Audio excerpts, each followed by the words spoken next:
Olá, bom dia! No programa de hoje nós vamos falar sobre a produção de cevada.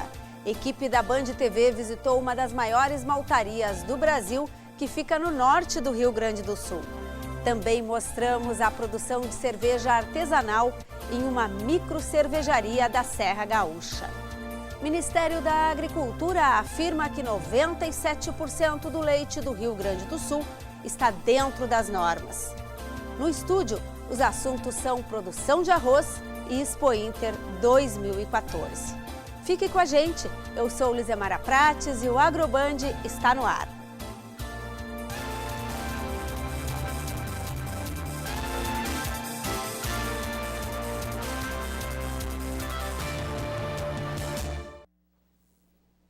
Mais uma empresa de laticínios teve problema com os produtos.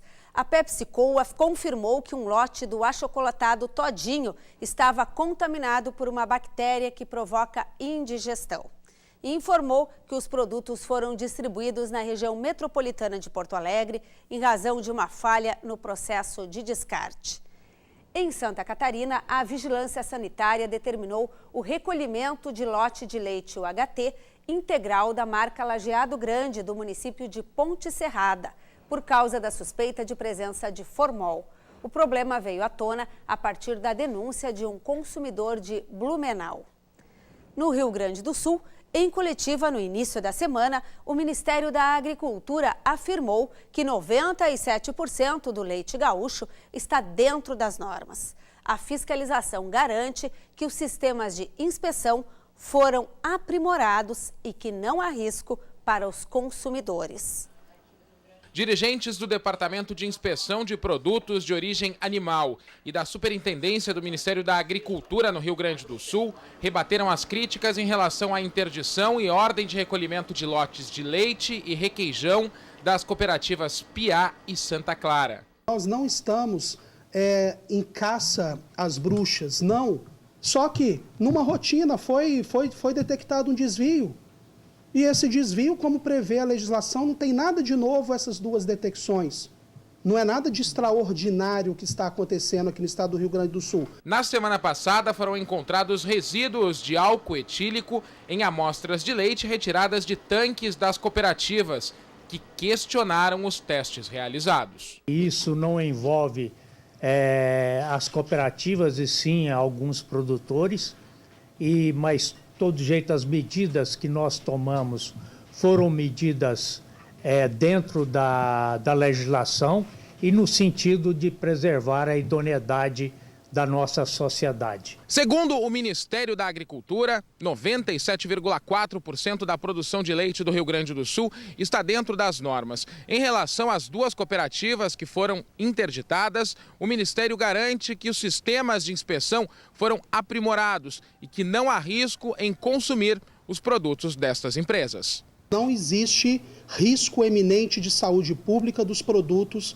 ofertados pelas empresas. As empresas tiveram um problema, um desvio, ele foi tratado, um plano de ação corretiva preventiva foi entregue e agora nós estamos monitorando a efetividade dele. O secretário da Agricultura gaúcho salientou que em nenhum momento houve risco à saúde da população.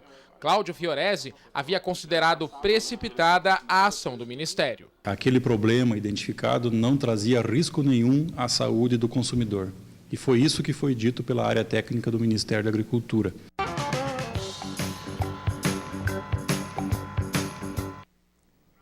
Centenas de funcionários trabalham no Parque Assis Brasil em Esteio para aprontar o local até o final deste mês para a Expo Inter 2014. Além da corrida contra o tempo para finalizar o acesso à área pela BR-448 e a barragem para a contenção dos alagamentos, outro item ganha atenção: a qualidade nos serviços de telefonia e internet.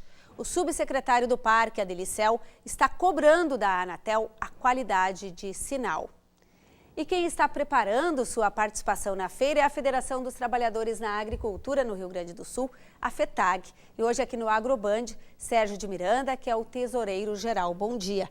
Bom dia, Lizemara. Essa corrida final aí para vocês é o tempo de colocar lá dentro do pavilhão da agricultura familiar os estandes das agroindústrias que trazem para a Expo Inter produtos feitos nas pequenas propriedades? Exatamente. E se de nossa parte aqui há preocupação justamente em relação aos estandes, em relação à infraestrutura, por outro lado, as agroindústrias, os agricultores estão dedicando o máximo possível para preparar bem os produtos que eles vão estar trazendo, expondo e comercializando, porque nós sabemos que a Feira da Agricultura Familiar é um espaço dos mais importantes aí na Expo Inter. Vocês vêm com 140 agricultores para a edição deste ano, organizados pela FETAG. E a ideia era ter um segundo pavilhão para a Feira da Agricultura Familiar. Não ficou pronto, houve problemas com a empresa que ia fazer a construção. Como é que vai ser esse jeitinho brasileiro na Expo Inter? Bom, teremos que nos adequar, né? Teremos que nos organizar da mesma forma que foram os anos anteriores. É claro que nós queríamos muito esse segundo pavilhão, já há vários anos estamos reivindicando isso. Havia a promessa de que ele estaria pronto para esse ano. Infelizmente, tivemos esses transtornos, esses problemas que já foram amplamente divulgados e que não nos cabe aqui julgar, mas teremos que nos adequar, então, dentro desse espaço que está aí disponível. Claro que fica um pouco prejudicado porque, além de poder ampliar o espaço para a exposição, para a comercialização, também o espaço de circulação dos consumidores ele fica prejudicado, porque especialmente naqueles dias de bastante movimento, de muita visitação, as pessoas têm até dificuldade para chegar no stand, para chegar no produto. E essa ampliação, ela daria essas condições, certamente facilitaria bastante. Mas vamos torcer então que tudo transcorra bem, que 2015 sim tenhamos o novo pavilhão.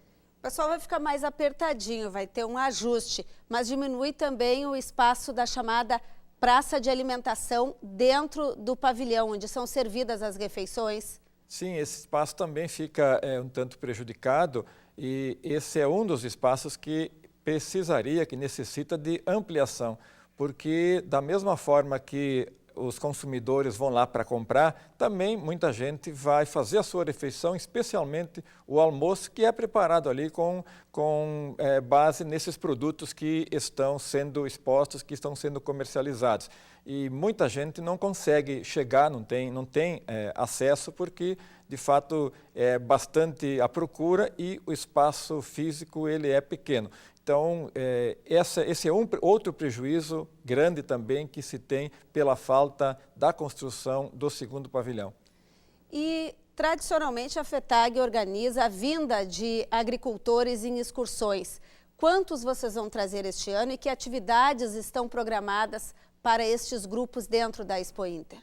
Bom, claro que os visitantes eles vêm para conhecer um pouco de tudo que a Expo Inter mostra, especialmente as máquinas, os implementos, que hoje tem muito equipamento adequado para a agricultura familiar que são apresentados, que são mostrados na Expo Inter. E nós organizamos, junto com o nosso Sindicato dos Trabalhadores Rurais, caravanas que vêm todos os anos para visitar. Acreditamos que em torno de 10 mil agricultores virão organizados pelos sindicatos, evidentemente que muitos outros vêm organizados também pela Emater, pelas cooperativas, por outras organizações, mas especificamente pelos sindicatos, em torno de 10 mil agricultores deverão estar visitando a Expo Inter. Faremos uma série de atividades, vamos organizar um debate importante com o tema da agricultura familiar. 2014 é o ano internacional da agricultura familiar, então queremos debater as perspectivas, o futuro, os desafios.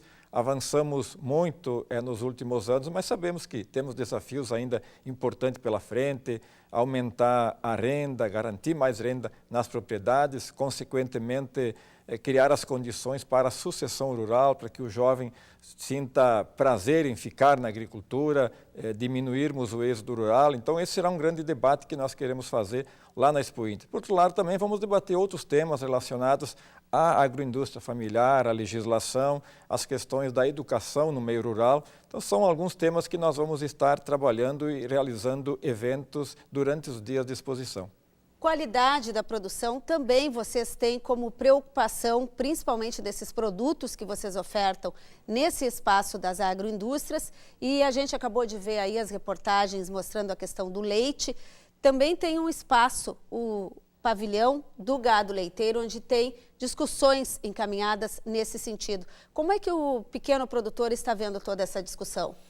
Bom, nós vimos com preocupação, né? Porque os agricultores têm procurado ao longo dos anos e seguindo aí orientação técnica, tem um papel importante nisso, as cooperativas que têm suas equipes técnicas. Então o agricultor tem procurado investir em qualidade, investir na produção, e a qualidade é um elemento fundamental. Nós não abrimos mão disso, tanto no que se refere ao leite, quanto no que se refere aos demais produtos que são comercializados aí na Expo Inter, mas pegando especificamente esse tema do leite, que nos últimos meses tem trazido algumas preocupações com essas denúncias, esses fatos, enfim, de adulteração do leite. Isso, claro que preocupa, mas, por outro lado, nós sabemos que os agricultores, os produtores, propriamente dito, são aqueles que têm o maior cuidado. Os problemas, em geral, eles têm acontecido depois que o leite sai da propriedade. E esse cuidado tem que ser sempre reforçado, não só no leite, em todos os outros produtos.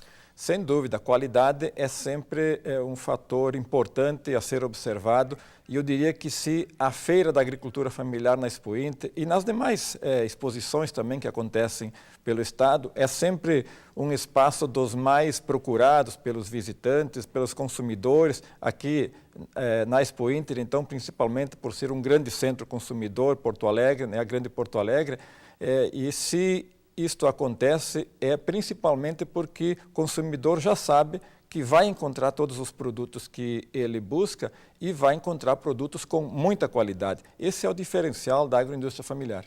Muito obrigada ao tesoureiro-geral da FETAG, Sérgio de Miranda. A gente se encontra na Expo Inter, então, a partir do dia 30. Exatamente, estaremos lá, vamos nos encontrar e esperamos que todos tenhamos uma excelente Expo Inter. Sem dúvida. Muito obrigada. As condições do tempo favoreceram o desenvolvimento do trigo, por causa da pouca chuva e muito frio. Já as áreas de pastagens foram prejudicadas pela geada forte que ocorreu em grande parte do Rio Grande do Sul. Vamos conferir como fica o tempo nos próximos dias aqui no estado. Neste fim de semana, há previsão de chuva isolada com possibilidade de granizo no norte e noroeste do Rio Grande do Sul. Já nas demais áreas, o tempo fica firme e seco.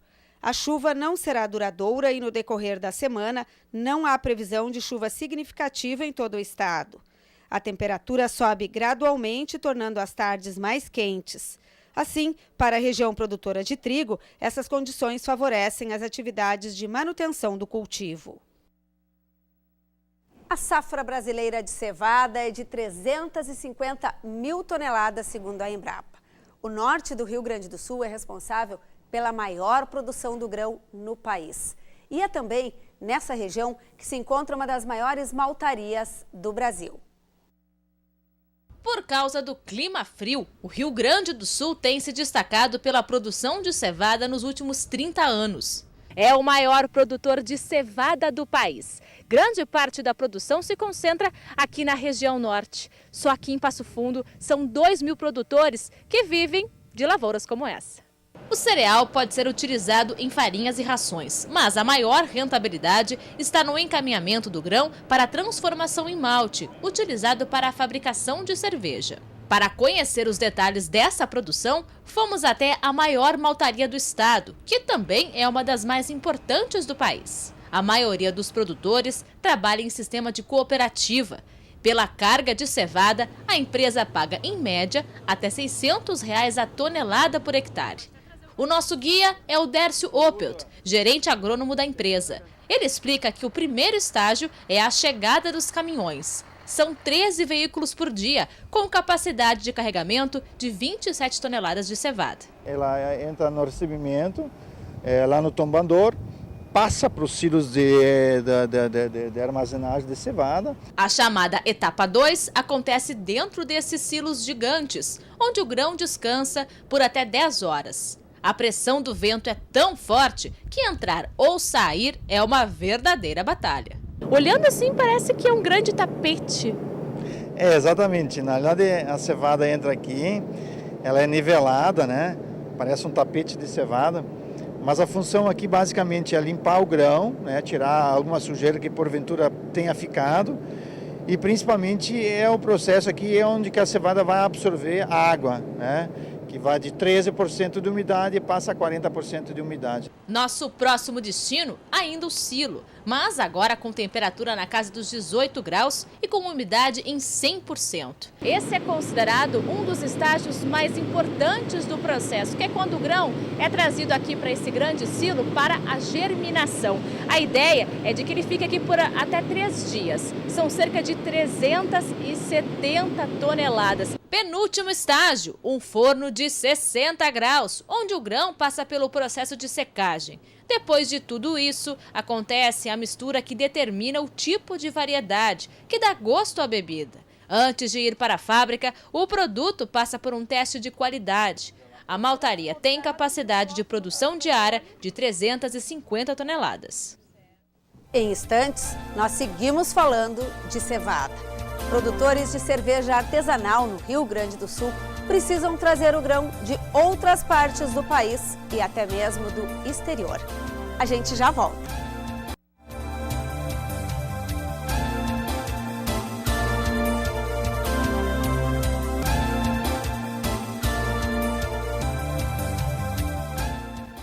% da produção de cevada no Rio Grande do Sul vai para a Ambev para a produção de malte. Cervejarias que produzem a bebida de forma artesanal no estado precisam trazer o grão de outras partes do país e até mesmo do exterior. Uma microcervejaria de Nova Petrópolis, na Serra Gaúcha, produz cerveja artesanal e é visitada por mais de 3.000 pessoas por mês. No local, é possível degustar as cervejas, conhecer a matéria-prima, além de ver pela fachada de vidro os tanques de fermentação utilizados no processo de produção. Esses turistas vieram do Rio de Janeiro. Eu não tinha provado essa variedade aqui, aí já tinha provado, realmente muito boa. O que está achando também? Muito bom, está provado. E os turistas pediam muito para poder conhecer o processo produtivo, né?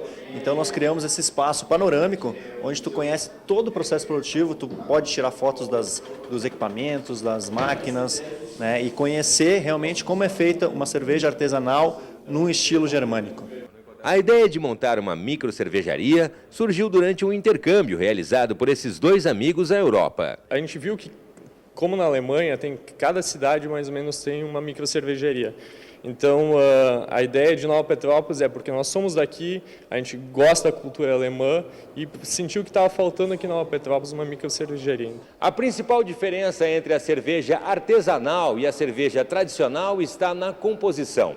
A cerveja artesanal não possui a adição de produtos químicos e é feita com simplesmente 4 ingredientes básicos: lúpulo, malte, fermento e água. O malte moído é posto na sala no tanque de cozimento. Após umas 2 horas, o processo a rampa de aquecimento está pronta e vem para o tanque de filtração. Fica o retido bagaço da cevada e só o líquido depois é transferido para o tanque de fervura, onde é adicionado o lúpulo. Depois disso, a cerveja está pronta. Ela vai para os tanques de fermentação e maturação, onde eles ficam mais ou menos de 4 a 7 dias fermentando e mais uns 14, 15 dias maturando.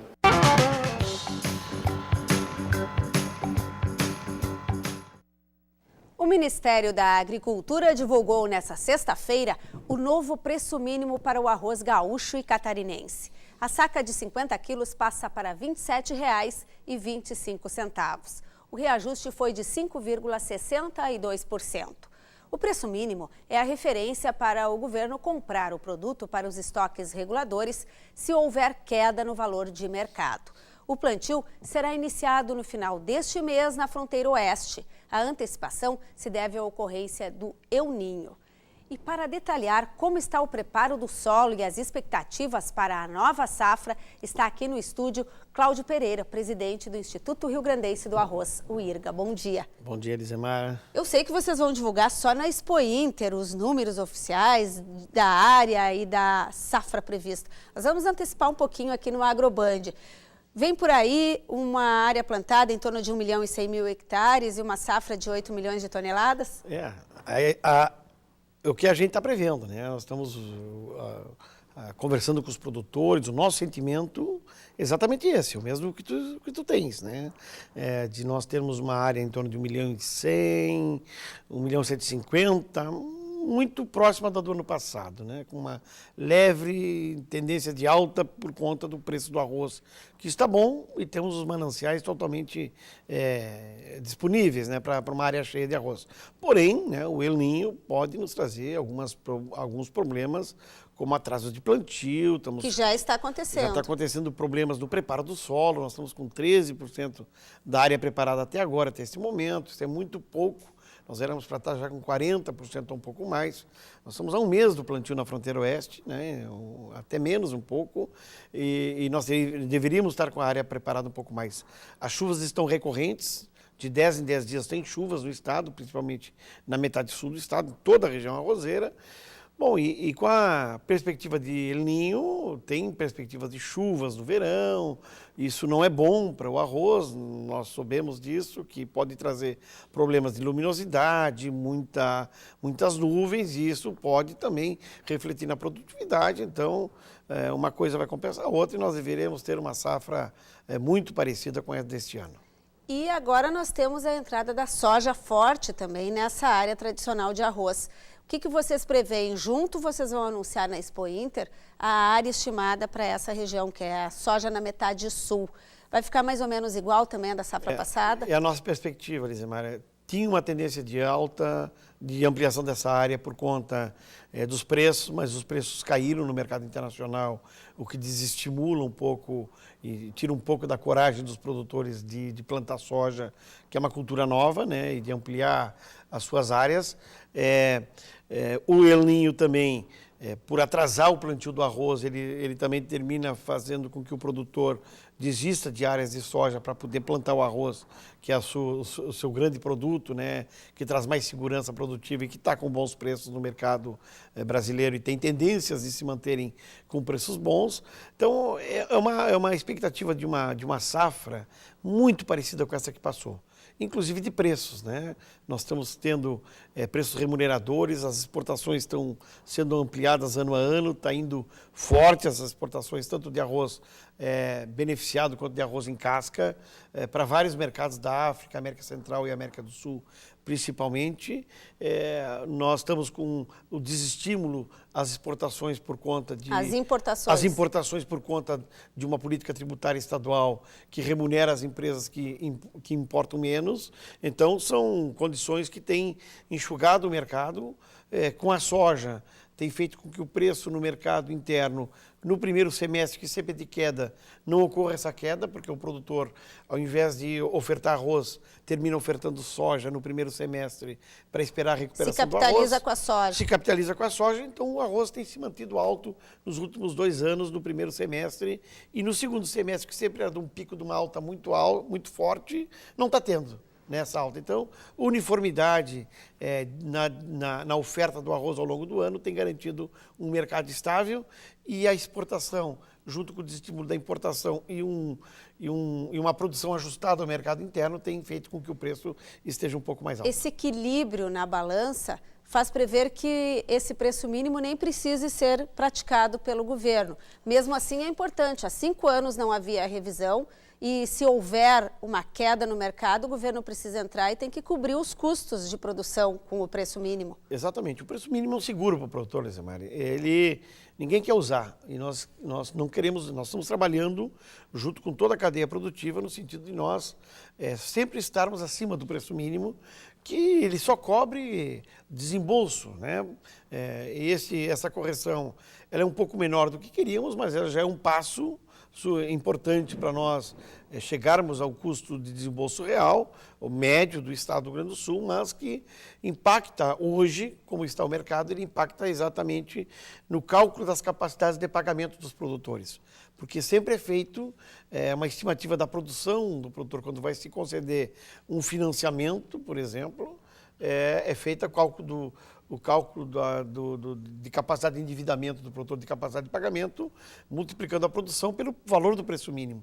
Então, com a correção do preço mínimo, amplia também as capacidades de pagamento dos produtores, e assim eles podem obter financiamentos, e às vésperas da Expo Inter, isso é importante para nós. O produtor queria um pouquinho mais de preço mínimo. Sim, nós entendemos que é importante, porém, o governo foi comedido e, vamos botar assim, do ponto de vista dos custos gerais, está mais ou menos. Não está ideal, mas também não foi tão pouco. E o que vocês vão ter na Casa do IRGA na Expo Inter? Bom, nós vamos ter, além de vários seminários, que nós vamos discutir a crise do arroz, se ela foi debelada, o futuro da lavoura.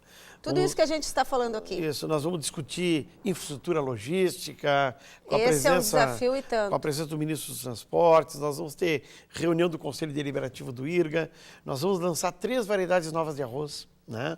Uma de ciclo curto, uma para o pré-germinado e uma resistente a herbicida, que é o 424, tão esperada pelos produtores e que deve revolucionar o mercado de sementes. No mercado já para a próxima safra? Para a próxima safra, já vai ter na mão para os sementeiros este ano que vem, para a mão dos produtores. Essa variedade pode ampliar em 1 milhão de toneladas a produção de arroz no estado do Rio Grande do Sul nos próximos 5 anos, sem aumentar a área. Então, uma variedade altamente produtiva e resistente a arroz. Tem uma produtividade maior. Isso, e ela é resistente à imidazolinona, que te permite controlar o arroz vermelho e o preto, né, com herbicida. Então, isso é muito importante para a lavoura do arroz. Vamos estar discutindo, então, todos esses aspectos, além, na sexta-feira, né, nós estamos com a Federarroz na abertura oficial do plantio do arroz. Essa é uma novidade. Novidade. No dia 29, antes da abertura ao público da Expo Inter, vai ser feito o lançamento oficial do plantio dentro do Parque Assis Brasil e Esteio, com a motivação da Expo Inter. Exatamente, é uma inovação, né, da Federarroz, do presidente Henrique Dornelles, que nós apoiamos, achamos muito bom, muito importante isso aí, né? Já abre a Expo Inter com o arroz, né, marcando sua presença. Muito obrigada ao presidente do IRGA, Cláudio Pereira. E essa novidade, então, a Expo Inter começa no dia 30 de agosto, mas no dia 29, sexta-feira, tem a abertura oficial do plantio da safra de arroz de 2014-2015, lá no Parque Assis Brasil, em Esteio. O Agroband de hoje fica por aqui. A gente se vê no próximo sábado, às 7h30 da manhã. Um bom final de semana e até lá!